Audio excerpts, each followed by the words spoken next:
Fresh off making an implicit endorsement of Donald Trump and calling on his supporters to vote for Trump in the swing states, Robert F. Kennedy Jr. told Fox News Sunday that Trump is preparing to announce that more Democrats will be joining his campaign. Let's watch. President Trump is going to make a series of announcements about other Democrats who are joining his campaign. And, I want to make America healthy again, and so does President Trump. After Kennedy made his announcement on Friday, Trump shared a post on Truth Social from another user on X that reads, RFK Jr. just took the stage at Trump's rally in Arizona to raucous applause and asked a simple question: when have the people in government been trying to censor what you can say ever ended up on the right side of history? If you believe in free speech, you have to vote Trump. There's speculation that RFK Jr. may become part of a Trump administration. In the interview on Sunday, Acre Shannon Bream asked this. No, I wouldn't dismantle them. I would change the focus, and I would end the corruption. Right now, 75% of FDA's budget is coming from pharmaceutical companies. That is a perverse incentive. In NIH, scientists and officials in NIH who work on drug development, who incubate drugs for the pharmaceutical company, get to collect lifetime royalties from those products. These are regulators. They're supposed to be looking for problems in those products. We have these agencies that have become sock puppets for the industries they're supposed to regulate.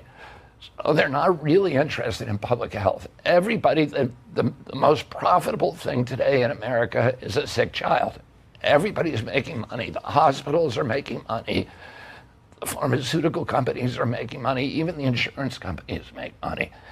And we need to end those perverse incentives. We need to get the corruption out of FDA, out of NIH, out of CDC, and make them function as they're supposed to function, which is to protect public health and particularly children's health.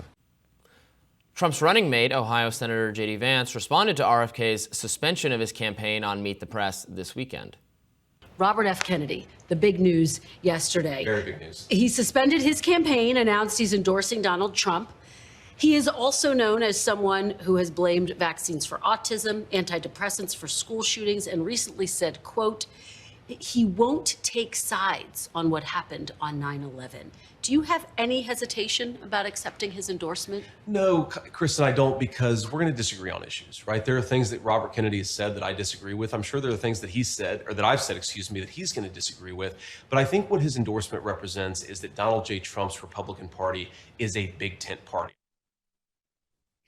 RFK himself shared that his wife, Cheryl Hines, wasn't very happy with his decision, writing on X, I am so grateful to my amazing wife, Cheryl, for her unconditional love, as I made a political decision with which she is very uncomfortable.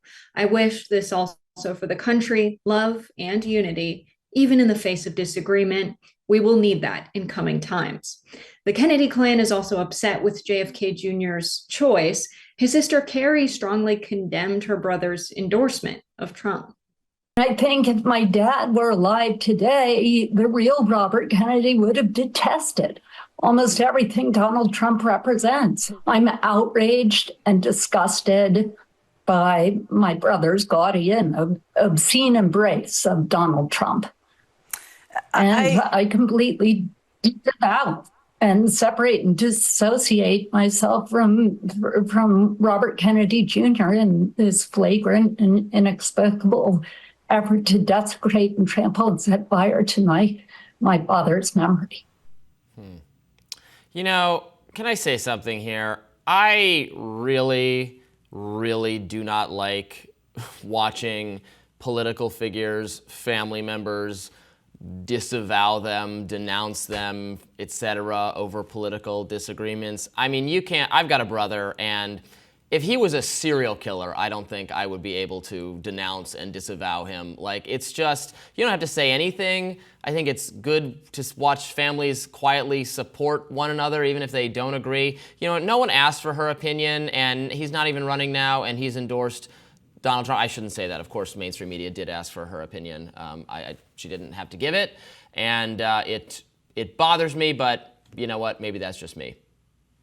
Yeah, I think it's different if someone were to like go to my sister working her shift at the restaurant and was like, "What do you think of the Jessica Burbank saying this?" I think it's very different when it's a political family, right? They're Yeah. Kennedys. They've had presidents and attorney generals serve at the highest level in the United States. And so I think because it's such a political family, people want to hear what they have to say. There's demand for it, and they feel an obligation to speak out because it's such a political family. But the family's been in the media a lot. It turns out Kick Kennedy, the tabloids say, is spending a lot of time with Ben Affleck. Robbie, he's going through a divorce with J-Lo, who recently told the tabloids there's a darkness in him that no one else can fix. But Kick Kennedy has now, because she's in the press, not just because of her father, but because of Ben Affleck as well, there's a story that's resurfaced from a 2012 interview that is too interesting not to share. They were at the beach and went together with a chainsaw. This is Kit Kennedy and her father, RFK Jr., and they sawed off the head of a beached whale and strapped it to the roof of their car with bungee cords and drove it 5 hours home with people honking and flipping them off. She said they wore plastic bags on their heads with mouth holes cut because it smelled so horrible and blood was pouring through the windows. You also have happening right now, Robbie, is the Swifties realizing that Connor Kennedy, Taylor Swift's ex-dad, is RFK Jr. So lots of interesting things happening in the Kennedy clan beyond this interview. Yeah, look, he should stop transporting dead animals. No disagreement there. But look, this is a controversial family. This is a family who's had members in it. Obviously, some kind of curse follows the family, the amount of tragedies they've befallen, and those are very sad.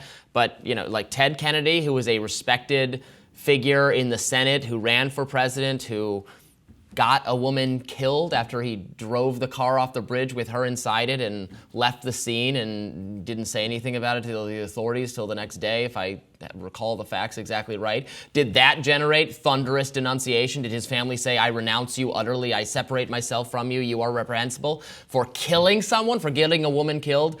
No, it's for endorsing Donald Trump. I guess that's the highest crime one can possibly imagine in the liberal imagination, is supporting Donald Trump for president, or thinking that Donald Trump is better than Kamala Harris, right? Because he has plenty of disagreements with Donald Trump. He's continued to say that. J.D. Vance admits as much, says they're not on the same page on everything, not at all. But what RFK Jr. really cares about is censorship and this health crisis in the country. He thinks Donald Trump would be better on those issues. He says Kamala Harris wasn't even interested in having a conversation with him about those issues. And in fact, Democratic activists worked to keep him off the ballot. So he is supporting Trump.